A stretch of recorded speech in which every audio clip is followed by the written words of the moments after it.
to be fair, you also don't have to. It's just like church in general. Can you worship God and not go to church? Sure. Right. You can. You cannot serve. You cannot give. Yes. You cannot read your Bible. Yes. It is possible to do those things. Right. You're also missing out on a Right. ton when you don't.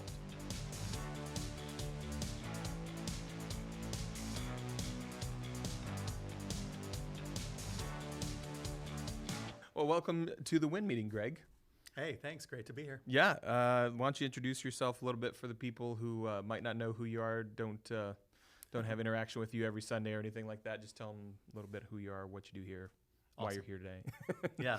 Well, like you said, my name's Greg Rupley. I'm the discipleship minister here at Current. Deal with things like groups, marriage, adult ministry, those kind of things. And we moved across the country to be part of this church and love it, really believe in our vision. Yeah, you got here just not a long time after I got here, like maybe 4 months or so. Yeah, I think I started in June of 2017. Yeah. And then my family would join me 2 months later, weeks before Hurricane Harvey hit. That's right. Yeah. Welcome to Texas. Yeah, it was awesome. And for us, it was interesting, but also, we were able to swing hammers side by side, get to know a lot of people, help a lot of people out right away. And in some ways, if that had to happen, that was good timing. Before we get too far, be careful of this. Okay. I was bad about that at first as well. These are just very loud tables. So anyway, Harvey was one of those things. It was horrible. We got to see a lot of really cool stuff happen out of that, which actually brings us kind of to what we're really talking about today, which in general is community. One of the things we believe strongly in here, you mentioned vision just a minute ago. One of the things we like, it's one of our values with Break the Bread. Yeah. One of our 6, core values. And so anyway, you're the discipleship minister. Obviously, life groups follow under you, and so there's a lot of those things that fall in your circle, your purview. So just talk a little bit about why you think community in a church setting and in this church setting is so important and so valuable, and all those things. Yeah. Well, yeah, I'm passionate about that. It's not just what I do for a job. Right. It's what I believe in and try to live out and practice and thirst for when I lack it. I can tell when I don't have it. And probably the easiest way that I could put this for people who are watching, who are trying to understand, why am I passionate about this? Why are you passionate about this? I just think about church. People coming in to church on a Sunday morning. They're going to see an amazing service, hopefully, are warmly greeted at the door. Yep. All the things that we work pretty hard to do to make Sunday morning welcoming and honoring to the Lord. Yeah. And a lot of what you do. I think the challenge is when they come in on a Sunday morning, have a great experience, and then leave, but nobody knows their name. Right. Nobody knows what's going on in their lives. Yeah. Nobody knows that they just got a promotion and they're celebrating. Yeah. Or they lost their job and they're despairing. Or there's been a diagnosis. Or they're having a problem in their marriage or with their kid. Or there's been a major milestone achieved in their life, and they're coming in and they're worshiping with us. Right? And it's a good experience, and they're leaving, but no one knows them, and they don't know anyone else. Well, I think that's one of the biggest, whether it's like conscious or whatever, one of the biggest reasons why people come to a church. You want to be known. Yeah. Not even in like a selfish, like, hey, everybody look at me kind of way, but it's something we all desperately desire. Yeah. Is that your life, your needs, your, like you just said, the experiences, those are shared with a community of believers who have, a God-centered point of view and all those things. And it's such a big deal. And it's not just the extroverts. That's a real misconception. It's part of God's design for us. Yeah. Like He designed us to need this Hmm. and to feel the lack when we don't have it. Right. And so, just to dispel that myth, you could be introverted, and this could still be one of the very best things that you could be part of. Yeah. Because you still need to know others. You still need to be known. Yeah. And we haven't even talked about people lifting you up in prayer. Right. And yeah. you doing the same. Absolutely. Well, yeah, and that should exist, right? And so before we get too far into all that stuff, let's talk about just so how does that? What are some, in a very practical sense? Let's just kind of talk about what are the areas that actually exists in Current. Oh, right. Like, Yeah. because there's a lot of ways you can Yeah. you can find, and to be fair, you also don't have to. It's just like church in general. Can you worship God and not go to church? Sure. Right. You can. You cannot serve. You cannot give. Yes. You cannot read your Bible. Yes. It is possible to do those things. Right. You're also missing out on a Right. ton when you don't. It's a core component of the Christian experience. Yes. Yeah. Backed up by Acts chapter 2, they met in the temple courts Yeah. and they met in the homes. Yep. All the way back to the beginning, the early church knew this instinctively. But I already forget your question. Oh no, that's okay. So where are we getting to? What are the ways that we kind of employ that here? Right. Yeah. Well, I think the easiest and most upfront ways that we open the door for this is life groups. Yep. Men's and women's. And if I could take just a second for our audience to understand. Please do. Yeah. Life groups, they meet in homes Right. Once a week for about 2 hours a session. There's typically anywhere between 8 and 12 is ideal. Okay. Yeah. There might be more on a roster, but that's how many usually are showing up in a on healthy average, situation. Yeah. We have some that are a little bigger. Yep. Not generally though. I think you're about Right. Yeah. Those would be an average. Yeah. And the idea is there's something about it being in the home. Mm-hmm. There's something about the people coming to my living room, or I'm going to theirs. Yeah. You get to know them in a whole different way. Yes. The vibe is so different. Sure. It should be. Yeah. If you walk into the House and Life group and it feels just like church, Right, that'd be weird. yeah. Right. You would think maybe Darren's house was Right. like that, but it's not. It is not. It's not at all. Not like that. It's not at all. But yeah, and then so people choose that for all kind of reasons. Yeah. But it's the venue lends itself to more casualness, Yeah. more personal sharing, and more relationship building on that personal level. Yeah. And one of the things I love about how you build those groups is we try really hard to pair people in like life stages. Yeah. And that's so huge because you immediately have people who are walking along with you just in a different, in their own house, whatever, it's just it's the same but different, but you immediately have connection. You immediately have empathy and sympathy and whatever, all those things. I think that's so smart. Yeah, in fact, if we have the time, I'll tell you kind of how Kim and I have evolved through that. Oh yeah. And I think this will hit different people who are listening. Yeah. When I first met Kim, she was leading a single gals group. Okay. So this is something that we've both been a part of since even before we were married. Yeah. But then we got married and we were in a newlyweds group. Yep. We had kids. And we were in with a bunch of couples who were having that, and it's hard. That is so hard. Yeah. That stage is so hard with the childcare and everything else. Yeah, yeah. But we desperately needed that Yes. because that's a tough time. Yeah, absolutely. And yeah. despite the noise and the distractions and everything else, we needed that, and they needed us. Yep. We needed each other together. And then, to skip forward, we moved here. Yeah. And we had 3 kids who were kind of like preteen, and maybe our oldest, Audrey, was maybe around 13, 14. Yep. And so we had people in that life stage, kind of elementary, pretty similar to your life stage. Now, yeah. And so we rented this house. We're still in it, and it has a huge loft. Yeah. And literally, sometimes we would have 16 kids. It was or more up there. It was the thundering herd. I mean, it was just like boom, boom, boom, boom, boom. And just the chaos of all that, but also the joy. We're all in that same life stage. Yep. Now we've sort of arrived, if you will.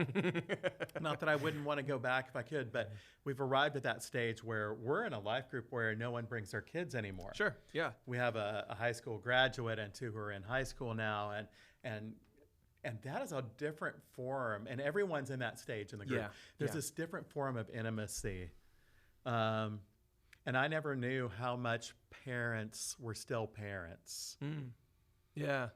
after their kids I just figured when I left for college that my parents were mostly done except for helping pay. Check it. You know?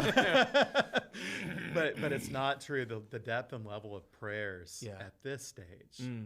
Yeah, and different, right? Because your kids are making such massive life decisions and going through. I've always thought that's such a incredible pressure-packed time that from like junior year of high school through senior year of college kind of thing, where in this like 5-year span you're supposed to figure your entire life out, right? And I never knew what the parent side of it was, and we're all going through that together. And that can be a very isolating season of life, because what we used to have was we're going to the soccer, we're going to the flag football. It's 18 years of a lifestyle, right? It's at least, easier to meet people in those stages. Just so natural. But what we're finding is the kind of community that if we were going through these things alone, and the other couples in our group were going through this alone, it would be much harder, and we would be tempted to believe lies that were absolutely untrue. Right. You know, so we both lead a life group, and I've also been part of that whole thing for a really, really long time, and I just believe in it so strongly for a lot of reasons. But what you're describing about the relationships and stuff, as people in ministry, we've talked about it a little bit before here on this podcast with Darren. I've talked with it a little, but it is hard to make real friendships and relationships and all those kinds of things.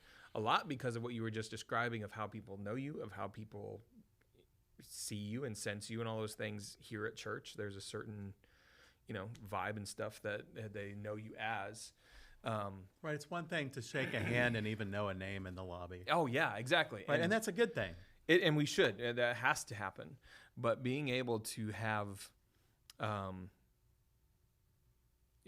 peer relationships within the church that we serve at is so valuable to us, but I think it's also valuable again back to the congregation because it changes the way, for me as a worship leader, it changes the way when we pray in service, when we sing certain songs, when we sing stuff about whether it be about healing or whether it be about growth and chasing it. These stories literally come to mind because these people, you do life with them, and so it changes the way I connect with them, even in the way that I serve, and I think it does the same for them, not just with me, but knowing each other, it makes you a unified group. As opposed to just being a part of this crowd, like you were saying, you just kind of go through the motions and all that kind of stuff. When you show up at church and you sit with your life group friends that you just talked with, whatever, last week or Tuesday or Wednesday or whatever, and they know what's going on. And they ask, "How did that interview go?" That's right. How did that go for your son? Or you have communion and they pray for you specifically for that one thing, and what it just changes on so many levels for the good. Now, you mentioned, it's not just for the extroverts. I'm sure there's a lot of people that are like, I don't want any of that because I'm not excited about people knowing all These are the things people that drive straight in to their driveway, click it, Yeah. click it down right. before they I don't want to get talk to the out, neighbors. just in case. Yeah. I saw someone out there in their yard, and I want to make Yeah. sure. Please no conversations. Yes. I think maybe for that person, it's even more important Right. because you can find your people that you trust and find your people that you know have the best interests in you at heart and do care for you and do, all that stuff. Because it's not just my relationship with the whole group.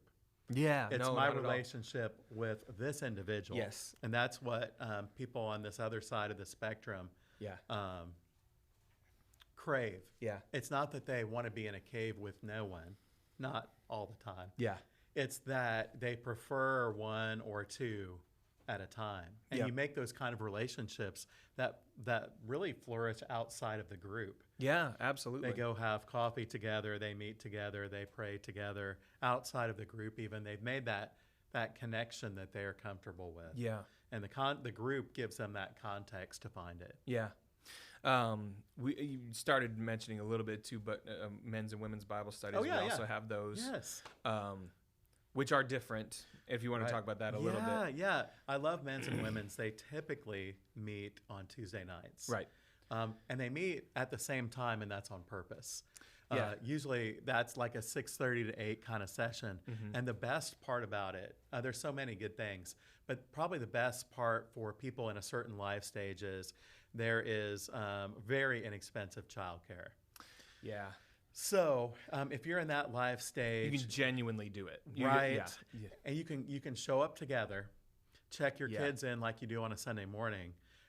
Women go one way, men go another, and at 8 o'clock you're checking your kids out. But you had that situation where there was no issues with that.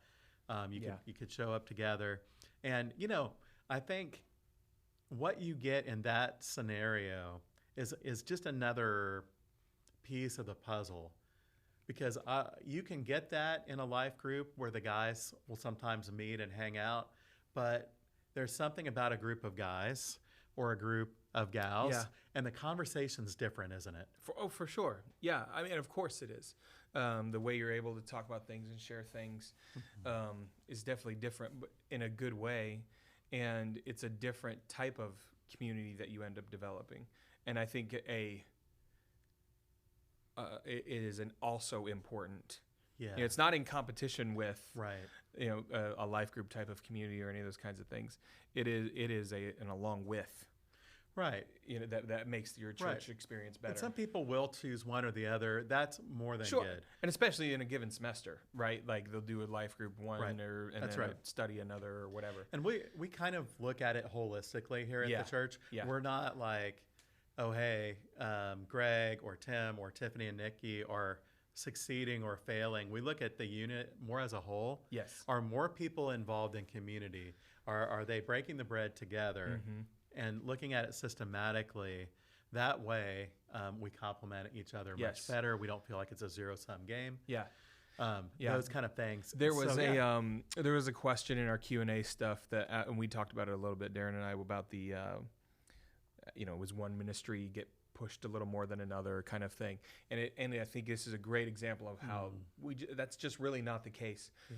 We believe strongly in the value of community. Yeah. And here are the many ways That's right. that you can find that here. And Each the one idea- gets fed in its own season. Yes, too. absolutely. Yeah. And- Like but summer, it's men's and women's Yeah. only. Fall is a big life group start, even though men's and women's are. So we get a harder push for life groups. Yeah. But we want them all to thrive. And we want you to have a chance.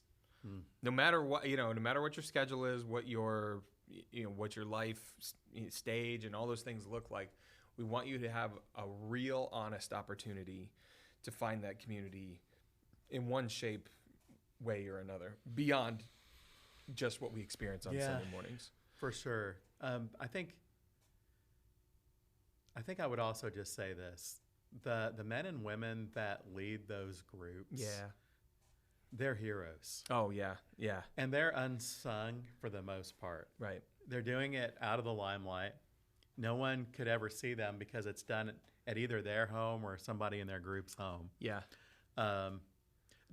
other staff may not even know that that's a major thing that they're spending hours each week doing. Right. Yeah. They prepare a study. They are literally kind of under shepherds under our elders. Right. We're counting on them Yeah. to know these people, to pray for these people, to encourage them to take their next step toward Jesus. Yeah. I mean, I've worked in places where warm bodies and a willingness was enough. Right. Right. Yeah. Here, we need the willing heart and Of a course, shepherd's yeah. heart, but like we are looking for a certain kind of person. Yeah. There's a that's- lot of trust in given over to them. Yeah. It's a lot, and of the two models, I do prefer it here. Yeah. But it's also one of the more challenging parts of my role Of course. because not all, but a lot of the best potential life group leaders are already in a good life group. Sure. Right. Yeah. They've already committed to that concept and all those Yep. things. Yeah. And guess what they don't want to do? Yeah. Well, they don't want to leave their life group. That's right. Because they already have that tight community. And yeah, that makes sense. For Yeah. all the reasons that we just said. Yeah. Because Right? it's that good. Yeah. Yeah. So that's one of the ironies and the challenges of what I do and casting that vision. Yeah. Hey, we need to recreate this. More people need to experience Mm-hmm. this. If I pull a random person out of the congregation who, theologically, they have a good heart for this, all of this, but they haven't really experienced it. Yeah. We do take a chance on that. Sometimes we're trusting God. But that is the real irony is Yeah. the best leaders come from existing groups. And if they're in a great existing group, they're just very, very hesitant to do that. But if Yeah. any of you are listening right now, and I'll just talk to the camera, we need you. If you're that person, if you have those things, but you're in a group and you don't want to leave it, remember that there's literally probably a couple hundred people in our congregation who need to experience the same kind of community you're experiencing, and it takes those kind of leaders. Yeah, absolutely. Just kind of curious if you have any just stories in mind Yeah, of like yeah. what's do. some good examples of beyond just we could go on forever of just talking about the benefits and all those kinds of, and this is certainly not just a big sales pitch because we're going to talk about summer circles in a little bit and that kind of thing, but I'd like to just maybe swap some stories a little Love of that. some stuff that you've seen over the years through Yeah. why community is a core value, and it's not just a benefit, it's not just a side thing that is good about church, but it's something to be intentional and something we focus on. I think I would say, and I could tell stories about a lot of different groups, but just in my own group, Sure. Yeah. the stories of answered prayer that are redonkulous, man. Like, we had a gal who was diagnosed with stage 4 cancer.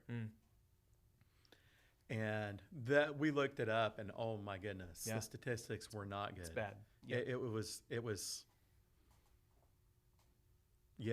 really bad, and we loved and cared for this family so much. Yeah. And they had some kids still, and God worked through that. They ended up changing the diagnosis to 2B. Wow.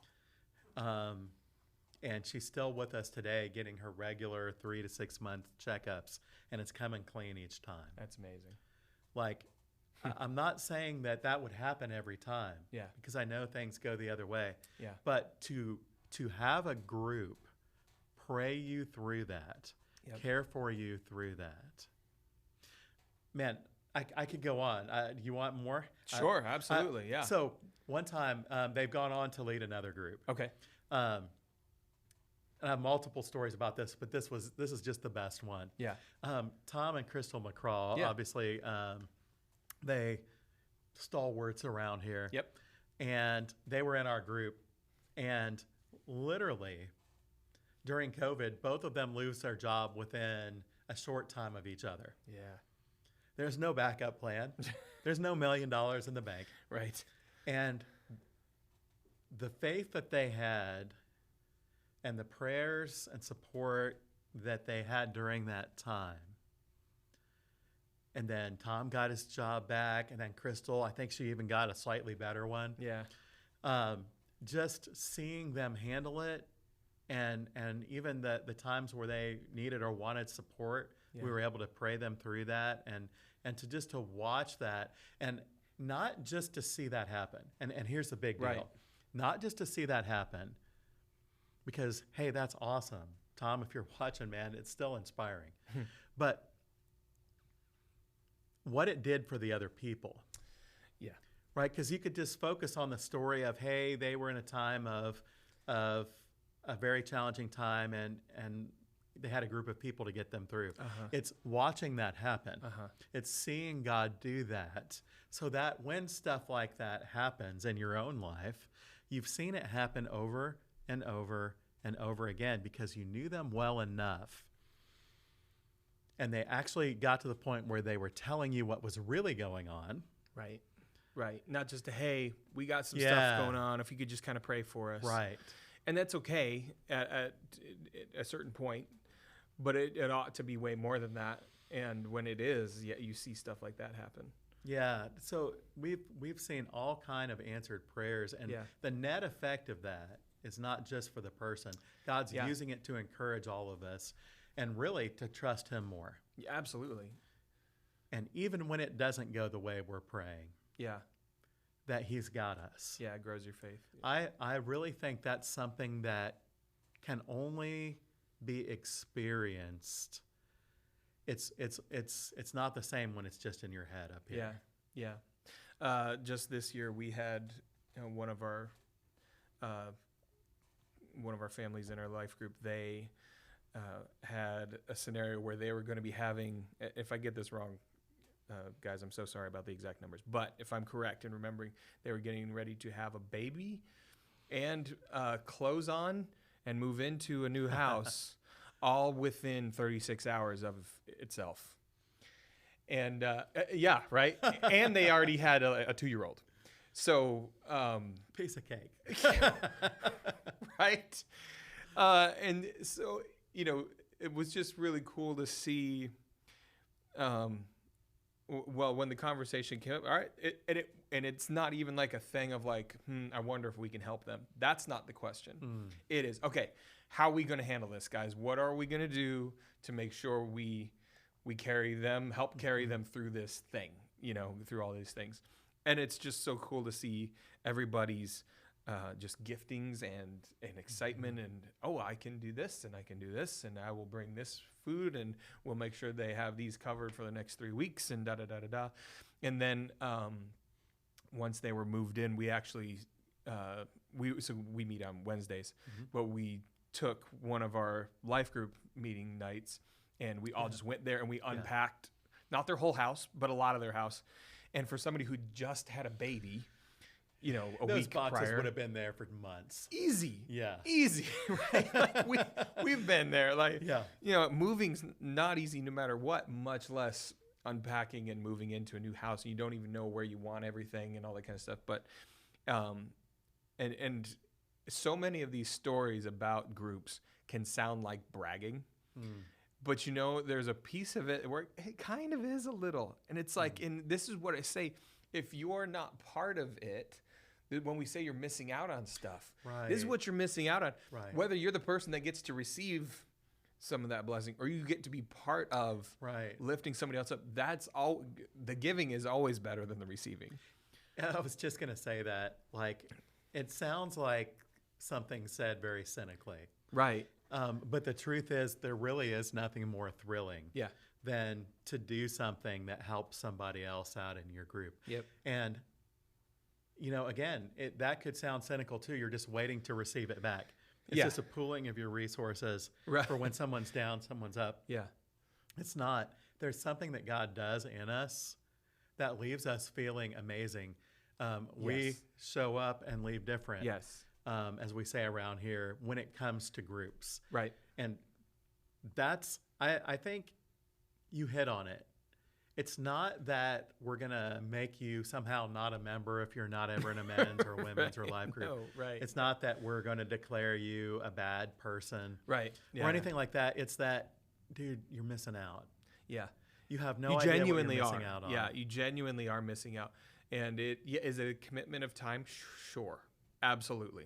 But at the same time, I always tell, like, especially when new people join in our group, because we're just coming out of that little kid stage, but at the same time, not really. Yeah. There's still several couples that Right. still have young kids, and and just the honest. And I'd always tell them, listen, if you're going to miss some weeks, Right. that will absolutely happen, Yeah. and it is definitely okay. Come as much as you can come, as much as life allows you to, as much as you can. But when there's a community that you want to be part of, and there's no shame in not being, there's no, like, we're not like, writing down who, you're not getting attendance awards, you're not getting whatever, Right.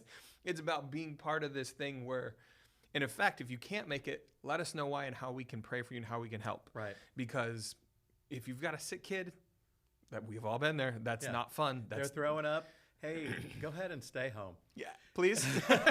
It's okay. Yeah, it's more than okay. Yeah. And sometimes here's one thing that I see. Yeah. Well, not necessarily with the sick kid scenario, but Sure. How I know that someone really gets it and they're all in is when one of the couple can't come, the husband can't come, or the wife can't come. When the other shows Still up, shows up. I know that they really get it. Yeah. I know that they're really doing it because they really want to be there and they see and they've experienced the benefits. Yeah. Um, Well, that speaks to Of what you all were saying this. about being known as an individual. right. It's easy, especially in this life stage, and really even still in yours, to be known as a couple, or especially around Yeah. Katie. Yeah. And that's not to dismiss, the people that are not part of a couple in some way, shape, or form, but it is easy to be known as the blanks, whatever, the Smiths, the Johnsons, or whatever. They know you as a group, but to know you, just as Mrs. Johnson or whoever, like, and to have that community beyond just what you're known as kind of superficially around the community. It's a big deal. And it changes the way you see church. It changes the way you see friendship and how you get through all those things. We had I think it was last year's life group, not this year's, but last year's life group. We had a neighbor from down the street, neighbor couple, great people. Yeah. And they joined our life group, and it was awesome. And he just kept saying this really, you're in it for so long, and sometimes maybe you don't see what we're really doing. Yeah. You're just busy doing it. Yeah. And he just kept saying, I don't know of anywhere. I've never seen this before. He kept saying, I've never seen this before. Yeah. And we'd say, what? What are you talking about? And he'd be like, I've never seen people just really say what's actually going on in their life. To He's be like, real. I don't see that with neighbors. I don't see that. Yeah. And certainly not in the workplace. He's like, in the workplace, Yeah. you're dead. You're just, Yeah. it's blood in the water. You cannot do that. It's because it's blew seen as like a him- weakness somehow. Right. Yeah. blew him away to such a point that it made us re-examine and reappreciate this thing that if you do it for enough years, you can tend to, you're still enjoying it, but you can almost take it for granted that everyone has this. Well, it becomes normal.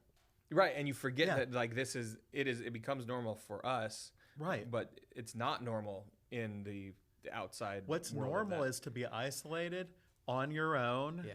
thinking that you're the only one, Yeah. thinking Yeah. that if anyone else knew, all the things that, if I'm to put this in the proper spiritual context, that's exactly how our enemy wants us. Absolutely. Yep. Isolated, alone, guilty, no one to talk to, Yep. no one to give us perspective when we're about to make a big decision, Yeah. to say even little things like, hey, have you ever thought about this? Yep. Or, hey, what's the most God-honoring thing that you could do Right. at this time? Yep. It's not a place where people are telling you what to do or shaming you, but those are the kind of questions that will and should be asked, and we need to hear them. Yeah, absolutely. And in genuine care and love, respond and be there for those people, because it will happen Right. in your life. And you don't, like you said earlier, you don't do those things so that you can get back. But when you become part of that circle of community. And there's a reason we also use the term break the bread.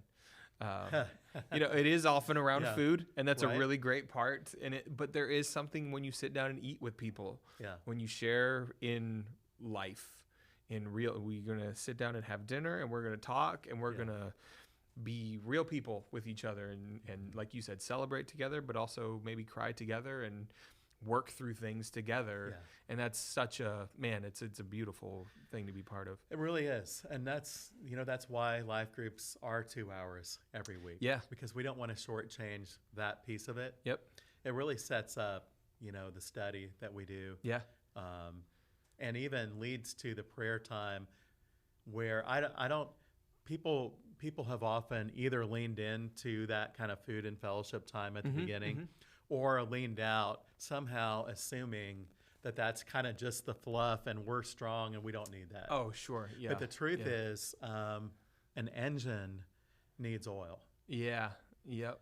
right? The wheels need. It's where, to me, Need that's that where kind of thing to the turn. trust gets developed. That's right. It's where when you later can talk about very personal things or whatever, because you trust those people and you know each other in a really good sense, and you know what their life is like and going through, and you get over that hump of whatever self-doubt or shame or whatever it is that keeps us from being vulnerable in those things. This is something that we've said for years is if anyone could have done the journey alone, it was Jesus, Right. but he didn't. Right. Yeah. He had his 12. Yes. And he even has his inner 3. Yeah. And he constantly did life together. And it was notable the times that he broke away for prayer. Yeah. Yeah. It's noted as different. It wasn't his common practice. What was normal was being together Yeah. in community, sharing life, doing life together. Man, Yeah. that's a great point. That's really good. I brought up, let's talk about summer circles a little bit. Yeah. Because that's something we're jumping into here for the summer. We started it last year.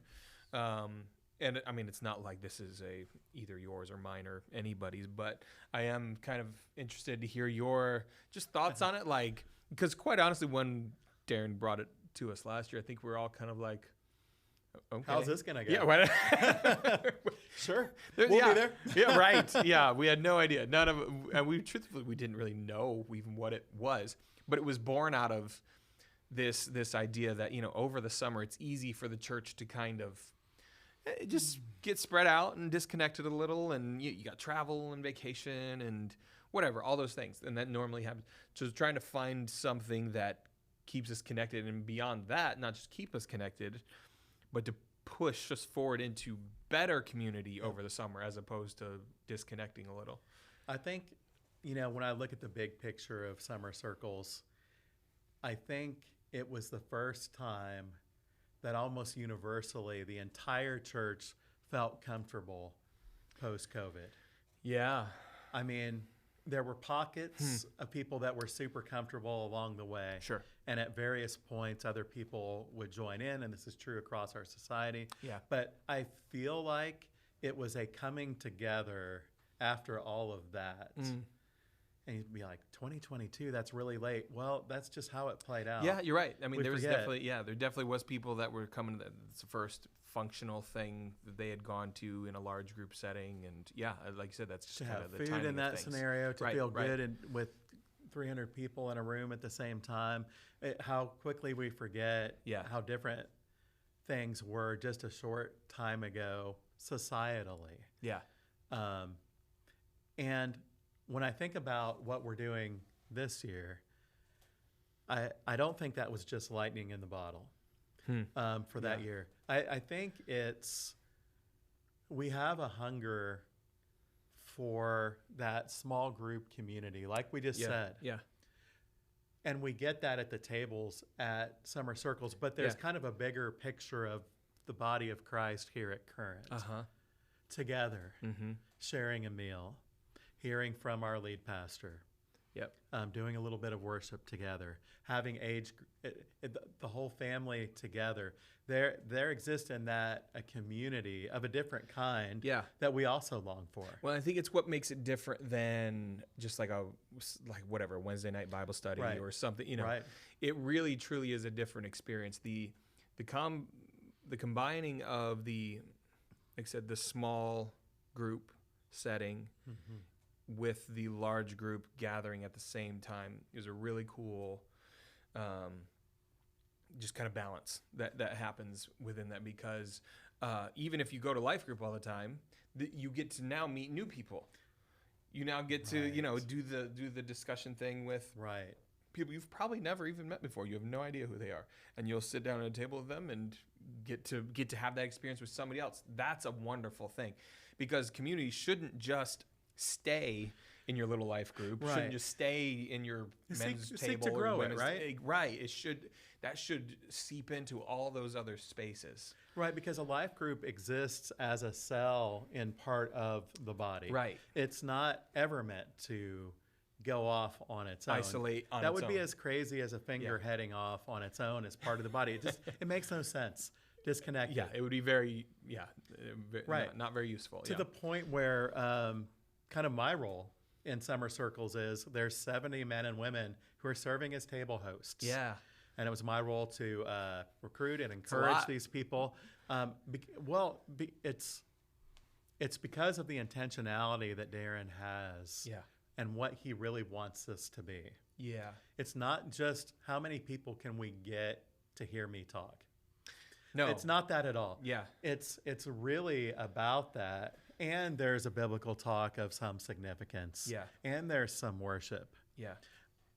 And I don't know what Darren would say, but I suspect he would say the most important part of this, because it all works together, the most important part of this is really the coming together of our body, Yeah.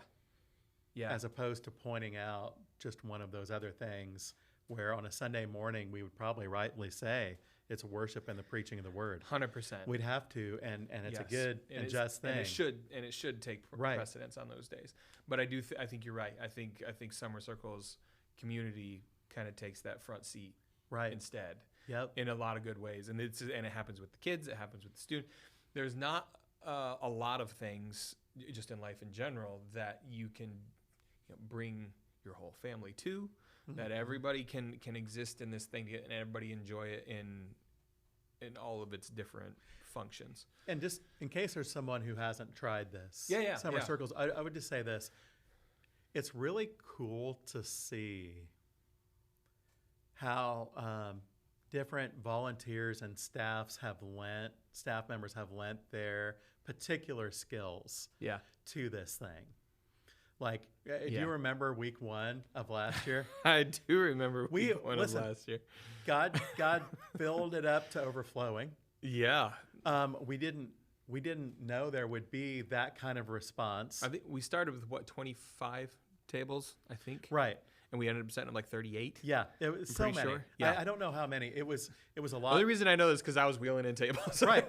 And we had to adjust, and it was so cool to see Yeah. the giftings of the body, and now to the point where the last 2 weeks, if you were in line for 5 minutes for food, that was Yeah. a long thing. Yeah. It's just really cool to see key volunteers lending their skills and Yes. staff members behind the scenes, making this thing great across the board. Yeah. Yeah. It really is a great experience. And it's 3 weeks. It's not a crazy long commitment. Yep. It's not, If you're on vacation for one, that's fine. Yeah, absolutely. Yeah, Yep. just if you're gonna, it's fine. It's more than fine. But still come to the ones you can come because, it's just there's so much benefit. There's so much benefit out of it, and it's also a taste of what groups I think Yeah. looks and feels like. Yep. And in a lot of ways, if you're not in a group of some kind, coming to Summer Circles get you a nice little. Just an idea of what it can look like. Obviously, this is here at the church, and there's different things that way. Yeah. But One thing that Darren told me when setting up the host and everything else, Yeah. he looked at me fairly seriously, which often we joke around and Yeah. we're lighthearted, but he kind of looked at me a little seriously and he said, "Greg, nobody eats alone, right?" I said, yes, sir. Nobody eats alone. Yeah. And that's really the idea. Yeah. Don't come and just go hide in a corner. That's it. Because somebody will find you and they and sit won't down with overwhelm you awkwardly and force you to talk to them. Right. Right. But I mean, the truth is it's designed for us to break bread together, to have community and communion in a kind of a different way. And hang out with old friends, get to know some new ones. Yes, absolutely. Yeah. And I really would encourage people to do that. Meet somebody new, or maybe somebody you just don't know very well. Yeah, and maybe you've covered this in other podcasts, but like, what a great element that Carla and her team and Tim and his team are providing. Yes. All the way down. It's not just childcare. Oh, There's way more than that. ministry Yes, yeah. happening, going bananas for Yes. the elementary. Tim doing stuff for the junior and senior high. Yeah. You can feel confident. You'll eat together as a family, Yep. and then break out into that, and you can trust that they're having as good or better time than you are for sure. Oh, absolutely. And quite honestly, like even last year, people that were coming back, not that they wouldn't have come back themselves, Right. but truth is their kids were Their like, kids. Mom, we're going back next week, right? Like, Yeah. it's absolutely, it is that level of Yeah. great. Yeah. Don't let your kids not experience this. This is something Yeah. that they're going to want to experience. They're going to want to Yeah. return back to. Yeah, absolutely. Absolutely. It kind of, as we wrap up a little bit, I always like to wrap up with something a little more lighthearted and interesting and fun. So in my life group, we have a rule that I instituted that we always eat good food. So I'm curious, maybe what's some of the best food that you've gotten to eat in your life group experiences? Man, there was a year, and this is so crazy how God brought this about, where almost everyone in our group was international. Okay, yeah. So we had two couples from Nigeria who previously, both from Lagos, the capital, they didn't know each other. Yeah. Somehow we thought if you're from that city, in that country in Africa, you should know each other. Yeah, right. Two of them were from London. Wow. And it was an international situation. That's cool. The couple from London, she was a professionally trained chef, and she Nice. made this creme brulee, I Yeah, guess yeah, it yeah. is. I'm not Yeah. a fancy guy, but Yeah. like just to see the flame and everything else, and the food from Nigeria, this special kind of rice, Yeah. is just still my favorite way to Wow. eat rice. So Yeah. good, a little spicy, Yeah. and she claims she dials it way back for me. You know, I believe that. Yeah. Yeah. we I'm grew sure up in it's the different. Midwest, right? And, you know, Right. Spice is not a strong part not of a thing. the But I think Midwest when you diet. ask about food, Yeah. that was probably my favorite year. But when you Interesting. ask it, I have to return the favor. Of How about course, you?